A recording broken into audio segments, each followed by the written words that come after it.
happy because I personally am very happy being single. I look, I am a big believer that you cannot have a healthy relationship until you have experienced life alone and are satisfied and peaceful with it. Because in my experience as a therapist, and I've been doing this 3+ decades, it's the people who are scared to be alone who put up with shit in a relationship that they shouldn't, and then they're so terrified of being alone that they continue on in it when sometimes they shouldn't.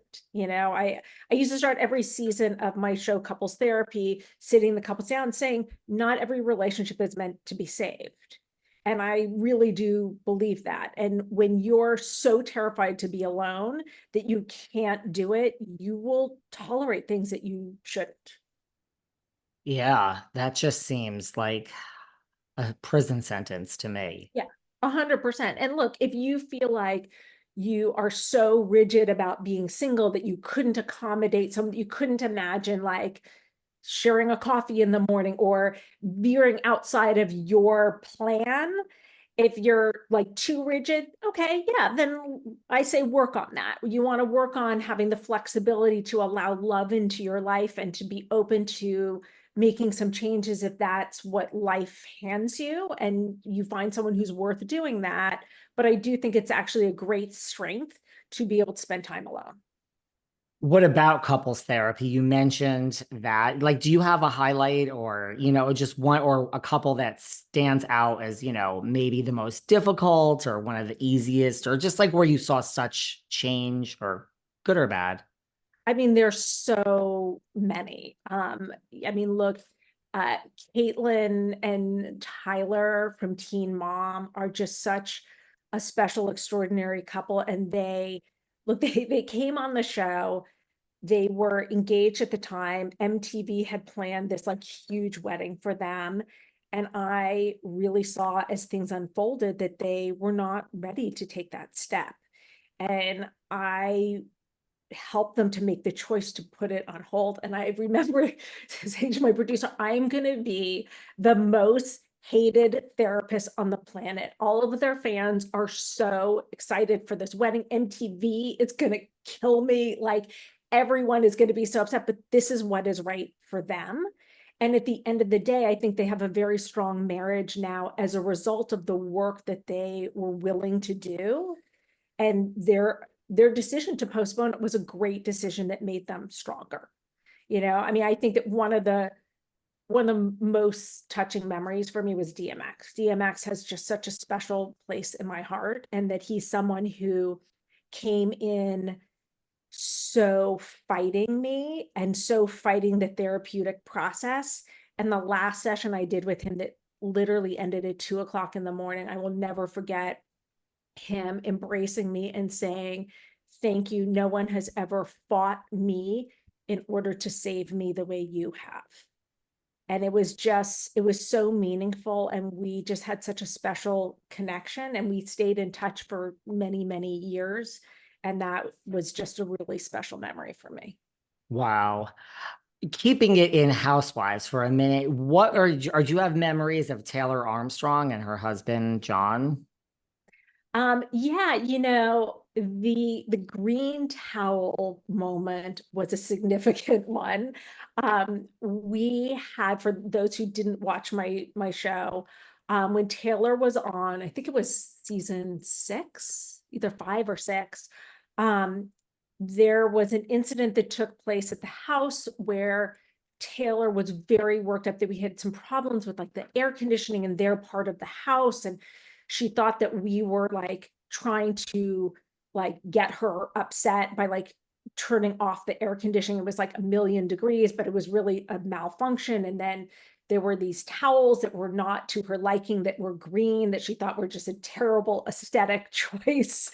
And look, I'm not the decorator of the house, but she had kind of a meltdown. And I got a call at 1 o'clock in the morning, or probably later, 3 o'clock in the morning, that she was very angry and very upset and screaming about the green towels.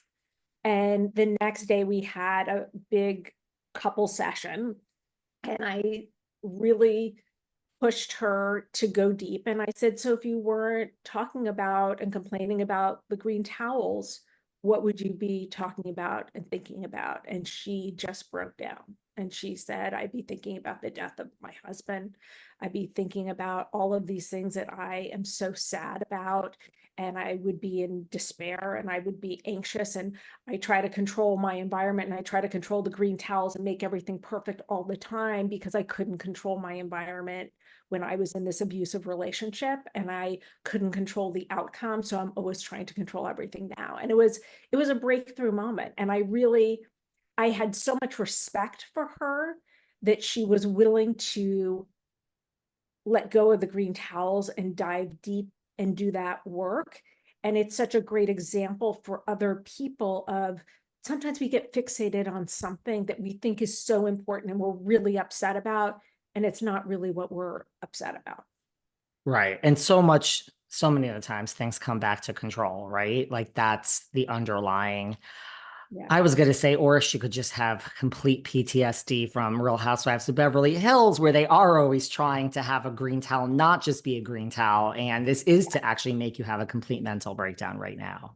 And look, one of the wonderful things about couples therapy, my executive producer, Damian Sullivan, when I came onto the show, made me a few promises. He said, we will never fake anything. I will never interrupt you when you're doing therapy because I believe in therapy and I think the therapeutic process is really important. And he kept those promises. And we never ever created something to create conflict. Like we had exercises we did, we had things that we did with the couples, but nothing was a surprise. Like I felt that as a therapist, I have an ethical responsibility that you don't just bring in DMX's mother and surprise him that he hasn't seen for decades. You prepare him emotionally. You say, like, is it okay with you if can we try to bring in your mom? Can we see if she'd be open to a session? That was a really important part of the therapy because we were doing real therapy. And Yeah, it doesn't work if it's not that. And I wouldn't have been involved. that makes sense too. What about Alex and Simon Van Kempen?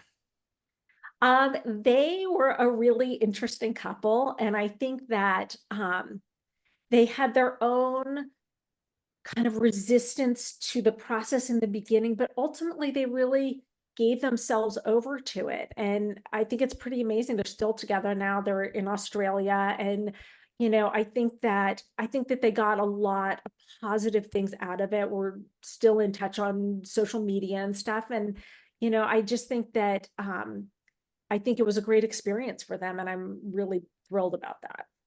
That's great. What about keeping it in the reality world for a minute? Let's just take Tom Sandoval and Ariana Madix. This couple from Vanderpump Rules. I don't know how familiar you are with all these people. I mean, I know you live in I don't watch Vanderpump, but I think I met them on What Happens Live like a hundred Watch What years Hap- ago. Yeah.